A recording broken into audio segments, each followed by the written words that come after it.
సత్రపల్లిటూరులో జగన్ వాహనం కింద పడే వృద్ధుడు సింగయ్య మృతి చెందినట్లు పోలీసులకు పక్కాగా ఆధారాలు లభించాయి. జగన్ వాహనం ఓ సింగయ్యను ఢీకొన్న వీడియో వెలుగులోకి వచ్చింది. ఓ వ్యక్తిపైకి తన వాహనం ఎక్కినా జగన్ పట్టించుకోలేదు. కారు కింద వృద్ధుడు పడిపోయాడని అక్కడున్నవారు అరుస్తున్న జగన్ వైసీపీ శ్రేణులు పట్టించుకోలేదు. సింగయ్య మృతిపై పక్కా ఆధారాలు లభించడంతో జగన్పై పోలీసులు కేసు నమోదు చేయనున్నారు.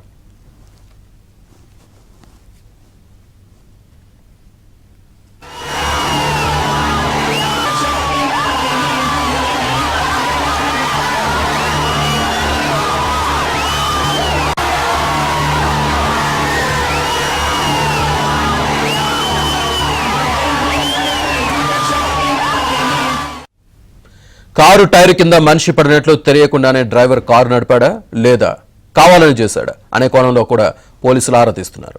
స్పష్టమైన ఆధారాలు లభించడంతో ఈ ఘటనలో కేసులు నమోదు చేయాలని పోలీసులు భావిస్తున్నారు.